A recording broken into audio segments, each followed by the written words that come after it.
Madam আপনার নামটা বলুন। আমার নাম হচ্ছে হারমিত ওয়ালিয়া। হারমিত ওয়ালিয়া, কি কষ্ট নিয়ে তুমি স্যারের কাছে এসেছিলে? আমার গল ব্লাডারে পলিপ আর স্লাগ ছিল। আমার লিভারের অনেক প্রবলেম ছিল, আমি খেতে পারতাম না, আমার কন্টিনিউয়াসলি বমি হতো, খাবার দেখলেই বমি হতো। আর আমার অ্যালার্জির খুব প্রবলেম ছিল, প্রত্যেক সময় মানে কিছু ছোট ছোট জিনিসেই অ্যালার্জি হয়ে যেত। তারপরে ওভারি সিস্ট ছিল, যেটার জন্য আমার স্কিনে অনেক প্রবলেম হতো। সেগুলো সব ডাক্তারের ওষুধ খেয়ে অনেকটাই কমে গেছে, নর্মালাইজ হয়ে গেছে ইনফ্যাক্ট। আচ্ছা, আপনি তো মা, আপনি বলুন যে ও কি কন্ডিশনে স্যারের কাছে এসেছিল, অনেক কি কষ্ট নিয়ে এসেছিল? আমি তো গত বছরও হসপিটালে ভর্তি ছিল। ভর্তি হওয়ার পরে প্রচণ্ড পেন আর বমি করতো, ভমিটিং টেন্ডেন্সি ছিল, আর কিছু খেতে পারতো না। তারপরে হসপিটালে ভর্তি হওয়ার পরে 7-8 দিন ছিল, তারপরে আবার ডাক্তার বলে বাড়ি চলে যেতে, আবার পেন হয়। তারপরে ইউএসজি বলে একটা, ওর অ্যাজমারও মনে একটু কষ্ট ছিল, ছোটবেলায় একটা সিস্টেম। তারপরে একটু অ্যাজমার মতো হয়েছিল, মাঝখানে লাল কালির ওষুধ দিয়েছিলাম, সেটা বোধহয় খেতে হয়নি না, মানে কমে গেছে, তোমাকে একটু দিয়েছিলাম, হ্যাঁ, তারপর পেয়েছিলাম। এবারে গত বছর এই সবচেয়ে যেটা কষ্টকর ওর যেটা, সেটা হচ্ছে গল ব্লাডারে একটা স্টোন পাওয়া গেছিল, ওর থেকে স্টোন না পলিপ, তার থেকে গ্যাসও ফর্ম হতো। এবারে খেতে পারতো না, গা গুলোতো, আর খুব ওয়েট কমে যাচ্ছিল, খেতে পারতো না, আর খুব দুর্বল হয়ে গেছিল।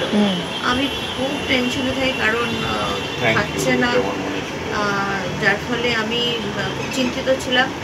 আমার এক খুব ভালো বন্ধুর থ্রু থেকে আমি এখানে খবর পাই, ডাক্তারবাবু আসি, আর ডাক্তারবাবুকেও বলি, ম্যাডামকেও বলি এখানে, ম্যাডামও আমাকে খুব আশ্বাস দেন, অনেক ভালো ভালো পেশেন্ট।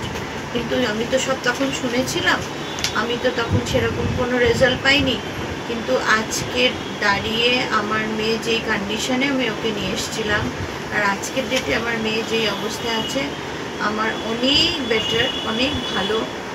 আর আমি ডাক্তারবাবুকে প্রচুর ধন্যবাদ দেবো, আর ম্যাডাম যিনি আছেন ওনাকেও ধন্যবাদ দেবো, যে ডাক্তারবাবুর হয়ে আমাকেও গাইড করা, বোঝানো, আর এই বিশ্বাসটা আমার ডাক্তারবাবুর প্রতি হয়ে গেছে। আর আগামীকাল ডাক্তারবাবুকে তো আমরা ছাড়বই না, আর আমি ঠাকুরের কাছে প্রচুর প্রার্থনা করি যে ডাক্তারবাবুকে যেন ঠাকুর সুস্থ রাখে। মানে আমরা ভগবান দেখিনি, টু বি ভেরি অনেস্ট, মা হয়ে বলছি, উনি আমাদের নেক্সট টু গড। স্যার এবার আপনি বলুন। এটা বলার কারণ যে আজকের এই টক্সিক যুগে একেবারে সাইড এফেক্ট নেই, যেসব মেডিসিন কতগুলো অর্গান কভার করতে পারে, যেসব অর্গানের রোগগুলো হয়েছে, এছাড়াও যদি কোনো অর্গানের রোগ থেকে থাকে, একটু একটু করে হচ্ছে, এটা আনবিলিভেবল ব্যাপার, কিন্তু সেটাও কিন্তু ওর ভেতর থেকে কিন্তু অনেকটা কমে যাবে। না হলে ওর একটা প্রচণ্ড নরসিয়া ছিল, প্রচণ্ড পেটে ব্যথা ছিল, তার সঙ্গে একটা অ্যালার্জিক রিয়াকশান ছিল, এবং ফার্স্ট দিন আমি রংটাই পেয়েছিলাম, তার মানে একটুখানি অ্যাজমা ছিল। যাদের অ্যালার্জি হয় খুব বেশি পরিমাণে, তাদের অ্যাজমাও হয়, ছোটোবেলায় অ্যাজমা ছিল। আর একটা যেটা প্রবলেম ছিল, ওর একটা অ্যাটেনশন ডেফিসিয়েন্সি সিনড্রোম ছিল, এবং সেটা ওনারা জানে যে সেটাও কিন্তু অনেকটা কমে গেছে। মেনলি হচ্ছে লিভারে যে ধরনের কষ্ট, ব্যথা, নরসিয়া ছিল, সেগুলো সমস্ত চলে গেছে, পরে সব দেখে নেওয়া হবে। আপাতত অ্যালার্জিটাও চলে গেছে, এখন কতগুলো সিস্ট, ছোট ছোট সিভাসিয়াস সিস্ট ডেভেলপ করছে, সেগুলোও চলে যাবে। আমি মেডিসিন দিয়েছিলাম ইগনেশিয়া 0/3, মেন মেডিসিন ওইটা, তারপর কোলেস্টেরিনাম গ্রুপের মেডিসিন দেয়া ছিল।